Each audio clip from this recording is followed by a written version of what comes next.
हमारे अर्थ का 3/4 से भी ज्यादा भाग पानी से घिरा हुआ है, लेकिन फिर भी हर साल 40% of the population of world जो है वो सफर करती है पानी की कमी से, क्योंकि यूजेबल फॉर्म ऑफ वाटर जो है वो बहुत ही लेस अमाउंट में, बहुत ही लेस परसेंटेज में प्रेजेंट है। तो हमें जरूरत है वाटर को कंजर्व करने की, पानी को बचाने की। Hello everyone, my name is Monika Jadhav, I am from empower education. तो जो टॉपिक आज हम पढ़ने वाले हैं वो है चैप्टर 16 का water conservation. But before starting we will motivate ourselves हर बार की तरह with the thought, and the thought says knowing is not enough, we must apply. Wishing is not enough, we must do it. सिर्फ जानना काफी नहीं है, सिर्फ उसको जान लेना ही काफी नहीं है, वो चीजें हमें अप्लाई करनी पड़ेगी। जैसे हम वाटर कंजर्वेशन के बारे में पढ़ेंगे तो सिर्फ हम उसके बारे में पढ़ेंगे नहीं, वो चीजें हम अपनी लाइफ में भी अप्लाई करेंगे। Wishing is not enough, we must do it. हमें सिर्फ विश करना नहीं है, हमें वो चीजें करनी भी है। सो वाटर कंजर्व करने की जरूरत क्या है? पहला तो वाटर जो है वो बेसिक नेसेसिटी ऑफ लाइफ है। अगर सुबह से लेकर शाम तक मैं अपने कामों की एक लिस्ट बनाऊं तो मेरे 75% से भी ज्यादा कामों में पानी लगता है।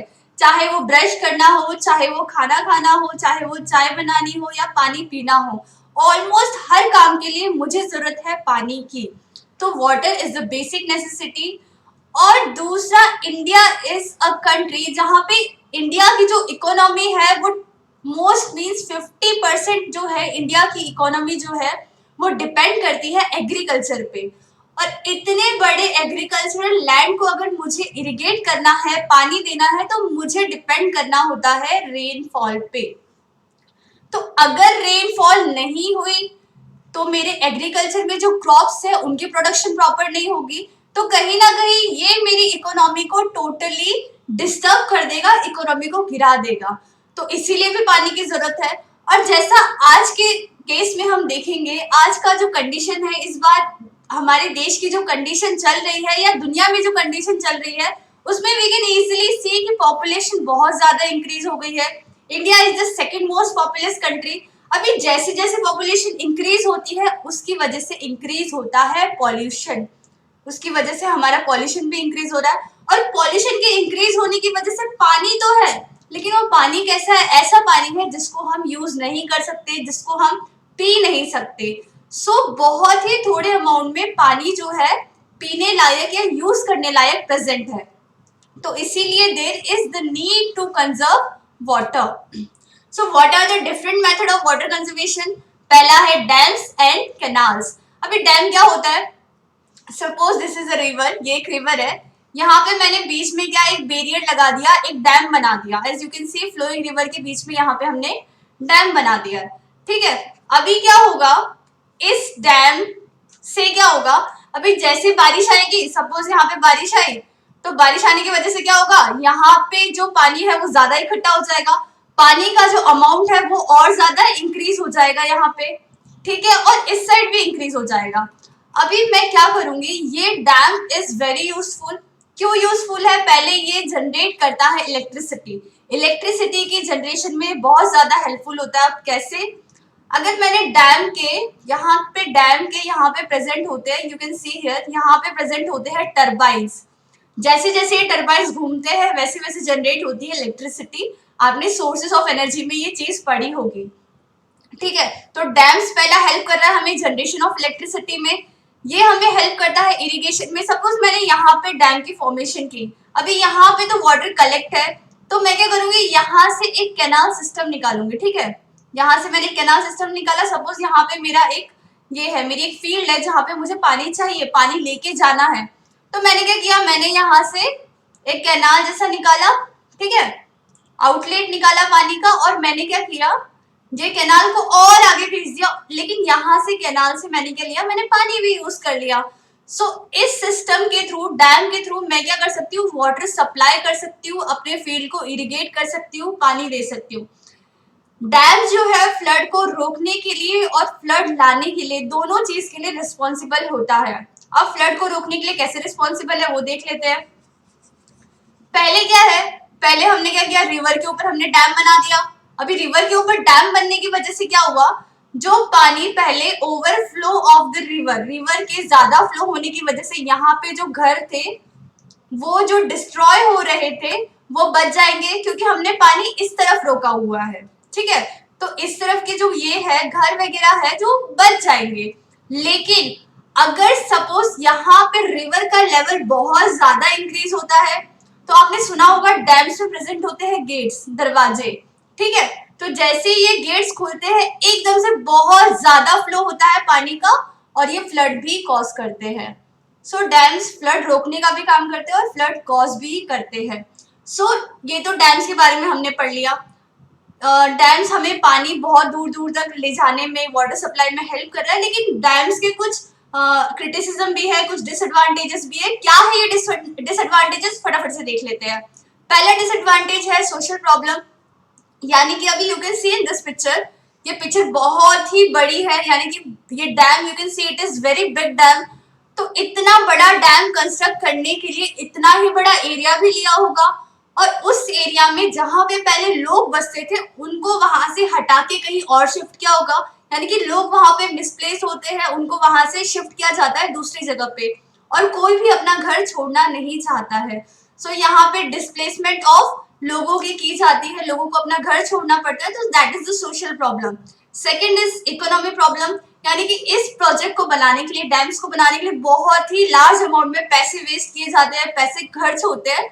सो it will lead to economic problems, और जितना इसको बनाने के लिए पैसे खर्च किए गए उतना क्या ये वर्थ है, ये भी देखना पड़ेगा हमें।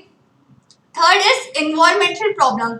इन्वायरमेंटल प्रॉब्लम कैसे, क्योंकि यहाँ पे पहले जो पेड़ प्रेजेंट थे उन पेड़ों को क्या कर दिया गया, उन सारे पेड़ों को काट दिया गया। ठीक है, जो जो पेड़ प्रेजेंट थे उसको काट दिया गया। अभी पेड़ के कट होने की वजह से क्या हुआ, वहां पे रूट्स नहीं है ट्रीज के, अभी ट्रीज के रूट नहीं है, तो क्या होगा, जो रूट्स ने सॉइल होल्ड करके रखी थी वो सॉइल लूज हो जाएगी।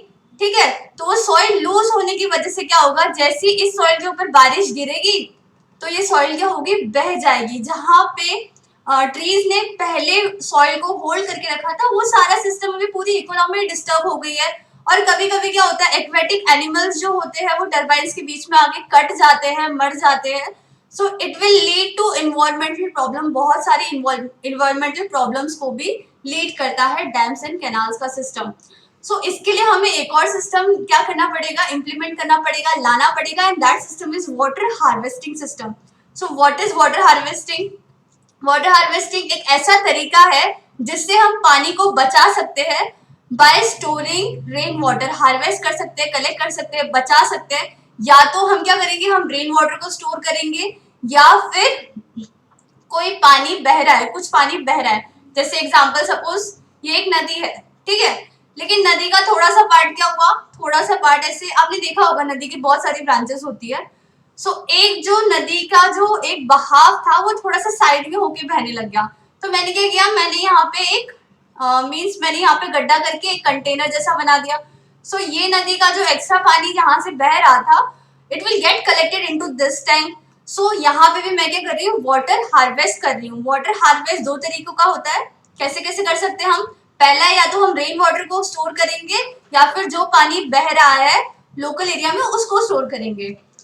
So next is watershed management. Watershed होता क्या है, अब यू कैन सी ये जो एरिया है ये थोड़ा पहाड़ी जैसा एरिया है, तो इसमें क्या होगा, अगर यहाँ पे बारिश आएगी तो बारिश आने की वजह से क्या होगा, ये जितने भी स्ट्रीम्स है, ये जितने भी नाले हैं, ये आके एक जगह पे इनका पानी कलेक्ट होना शुरू होगा। This is known as watershed, इसको बोला जाता है वाटरशेड। यहाँ पे क्या हो रहा है, यहाँ पे पानी फ्लो करके एक कॉमन जगह है जहां पे आके कलेक्ट हो रहा है, this is known as water shed. तो हमें जरूरत है वाटर शेड को मैनेज करने की, मेंटेन करने की, बचाने की। सो वाटर शेड मैनेजमेंट का एम क्या है, क्या क्यों जरूरी है? पहला, ये सॉइल एंड वाटर को क्या करता है, कंजर्व करता है। सॉइल को कैसे कंजर्व करता है, वाटर को कैसे कंजर्व करता है, फटाफट से देख लेते हैं। देखिए जैसे यहाँ पे बारिश आ रही है, ये बारिश आई, ये पानी बहा और यहाँ पे आके कलेक्ट हो गया। यहाँ पे आके कलेक्ट होने के बाद I can use it for many purposes, जिसके लिए मुझे उसकी जरूरत है। ये ऐसे तो मैंने सेव किया पानी को, बट सॉइल कैसे कंजर्व हो रही है? अभी सपोज अगर बारिश यहाँ पे आई, ठीक है, यहाँ पे बारिश आई, तो यहाँ पे यू कैन सी यहाँ पे बहुत सारे पेड़ है, ठीक है। तो पेड़ क्या करेंगे, पेड़ उस सॉइल को बहने नहीं देंगे, क्योंकि उसके सॉइल जो पेड़ है उसके रूट्स ने उस सॉइल को क्या किया हुआ है, पकड़ा हुआ है, जिसकी वजह से सॉइल नहीं बहेगी, सॉइल बह के उस पानी में नहीं जाएगी। So we are conserving soil as well. लेकिन अगर उसकी जगह पानी अगर यहाँ से बहेगा तो उसके साथ क्या होगा, उसके साथ वहां पे सॉइल जो है वो भी बह के आएगी, और लैंडस्लाइड जो होती है, लैंडस्लाइड्स भूस्खलन जिसको हिंदी में बोलते हैं, वो इसी वजह से होती है क्योंकि वहां पे पेड़ नहीं होते और मिट्टी खिसक के पानी के साथ बह के आ जाती है। So and it will lead to increase in the biomass production. What is biomass? It is the amount of mass plant का और एनिमल्स का, कि उस एरिया में, उस पर्टिकुलर एरिया में कितना मास ऑफ प्लांट और कितने मास ऑफ एनिमल्स प्रेजेंट है, that is known as biomass. अभी यहाँ पे पेड़ भी है, यहाँ पे बारिश भी है, तो यहाँ पे बायोमास का जो प्रोडक्शन होगा वो बहुत ज्यादा हाई होगा। अगर यहाँ पे पेड़ नहीं होते, यहाँ पे बारिश नहीं होती, तो बायोमास का प्रोडक्शन जो है वो कहीं ना कहीं अफेक्ट करता और कम होता। So there are different conventional method of water harvesting. बहुत सारे अलग अलग तरीके हैं पानी को स्टोर करने के, हार्वेस्ट करने के। फटाफट से देख लेते हैं, जो कि पुराने जमाने से भी चले आ रहे हैं। पहला है, हमें क्या करना है, हमें छोटे छोटे गड्ढे खोद के उसमें पानी कलेक्ट करना है। ऐसा भी नहीं कि आपने इतना सा गड्ढा खोदा और बोला कि मैं उसमें पानी कलेक्ट करूंगा, नहीं, गड्ढा थोड़ा बड़ा होना चाहिए, so that you can use that water अलग अलग पर्पज के लिए आप उसको यूज कर सके। सो पहला है digging of small Pitt's and lake. You can see this, यहाँ पे हमने थोड़ा गड्ढा खोद दिया और उसको एक लेक का रूप दे दिया। बिल्डिंग स्मॉल अर्दन डैम्स, छोटे छोटे हमें क्या करने हैं, हमें डैम्स बिल्ड करने हैं।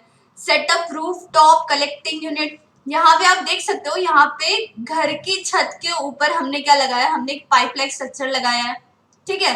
रूफ टॉप के ऊपर हमने पाइपलाइन स्ट्रक्चर लगाया। अभी जो भी बारिश का पानी आएगा, it will get collected into this pipeline structure, और इससे फिर ये क्या होगा, ये कलेक्ट होगा इस टैंक में, ठीक है। सो यहाँ पे भी हम क्या कर रहे हैं, हम कर रहे हैं वाटर को harvest.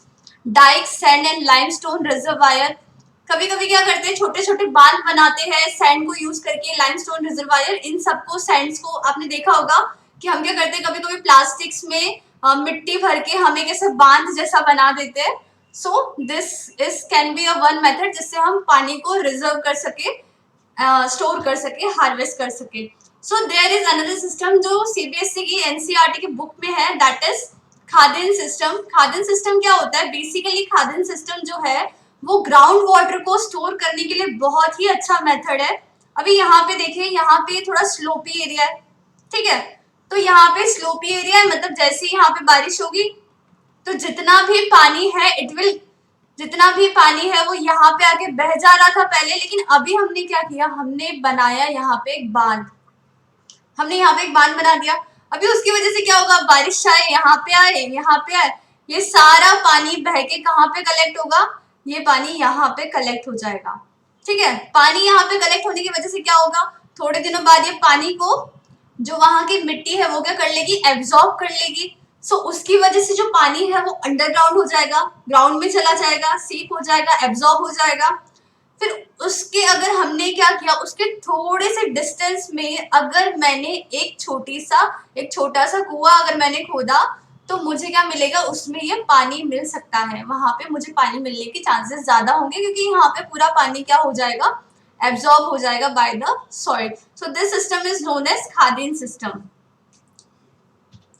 So what are the advantages of water stored in ground? फिर पानी को ग्राउंड में स्टोर करने की क्या जरूरत है? अभी हमें पता है कि हर घर में आजकल बोरवेल का सिस्टम है, हर घर में कुआं है, अपने अपने पर्पस के लिए। अभी कोई कॉर्पोरेशन पे डिपेंड नहीं करता कि पानी चाहिए तो हम उन पर डिपेंड रहेंगे। हमने क्या किया, हमने ग्राउंड वाटर खुद ही खोद के वहां से पानी निकालना शुरू कर दिया। उसकी वजह से अंडरग्राउंड पानी जो प्रेजेंट था पहले, उसका जो अमाउंट है वो बहुत ही ज्यादा कम हो गया है। सो हमें क्या करना है, हमें वाटर को स्टोर करना है ग्राउंड में ही। लेकिन क्यों करना है, क्या क्या एडवांटेजेस है, फटाफट से देख लेते हैं। पहला एडवांटेजेस है, अगर पानी जो है वो ग्राउंड में प्रेजेंट है, सपोज दिस इज ग्राउंड और पानी कहाँ पे प्रेजेंट है, अंडरग्राउंड पानी प्रेजेंट है, तो पहला है कि वो इवोपरेट नहीं होगा, यानी कि भाप बन के उड़ेगा नहीं। पहले अगर मैं पानी अगर खुला रखती थी, सूरज की किरणें उससे पड़ती थी, इवोपरेशन होता था और पानी भाप बन के उड़ जाता था। लेकिन अगर पानी अंडरग्राउंड प्रेजेंट है तो इवेपोरेशन ही नहीं होगा, तो पानी भाप बन के उड़ेगा ही नहीं। सेकंड क्या है, अभी पानी अंडरग्राउंड प्रेजेंट है, ठीक है, तो पहले जहां फैक्ट्रीज का, घर का, हॉस्पिटल्स का पूरा सीवेज का जो भी पानी होता था वो सारा डंप किया जाता था, डाल दिया जाता था रिवर्स में। लेकिन अभी पानी जो है वो तो अंडरग्राउंड है, तो उसकी वजह से क्या होगा, वो जो पॉल्यूशन के जो चांसेस थे वो बहुत ही कम हो जाएंगे। मॉस्किटोज का पानी के ऊपर आके या फिर एल्गीज का पानी के ऊपर आके अपनी कॉलोनीज बसाना, ये सारी जो पॉल्यूशन रिलेटेड चीजें हैं वो बहुत ही हद तक कम हो जाएगी अगर पानी अंडरग्राउंड प्रेजेंट है। थर्ड, यू कैन सी यहाँ पे पेड़ प्रेजेंट है, तो पेड़ क्या कर रहे हैं, पेड़ डायरेक्टली पानी को एब्जॉर्ब कर सकते हैं फ्रॉम द ग्राउंड। पेड़ों के लिए बहुत ही अच्छा हो जाएगा because they can absorb the water easily. अभी कई पेड़ ऐसे ही सूखे सूखे से मर जाते हैं क्योंकि उनको पानी ही नहीं मिलता अंडरग्राउंड अपने फोटोसिंथेसिस की प्रोसेस के लिए। तो इसीलिए यहाँ पे प्लांट्स के लिए भी बायोमास की प्रोडक्शन के लिए, वेजिटेशन ग्रो करने के लिए ऑल्सो अंडरग्राउंड वाटर को अगर हमने स्टोर किया then it is very helpful for that. और fourth one is, you can see यहाँ पे ये है एक हमारा कुआं है छोटा सा, ठीक है, और कुआं अभी क्या होता है, कुछ समर्स में कुछ कुएं जो है वो सूख जाते हैं, लेकिन रेनी सीजन में, विंटर सीजन में वो भरे भरे रहते हैं। तो क्या होता है, हमने अगर क्या किया यहाँ पे, हमने अगर अंडरग्राउंड वाटर प्रेजेंट है, ठीक है, ग्राउंड में अगर वाटर प्रेजेंट है तो उसकी वजह से क्या होगा, यहाँ पे जो भी वेल्स प्रेजेंट होगी वो अपने आप क्या होती रहेगी, रिफिल होती रहेगी, बार बार अपने आप ही भरती रहेगी अगर ग्राउंड में वाटर प्रेजेंट है तो।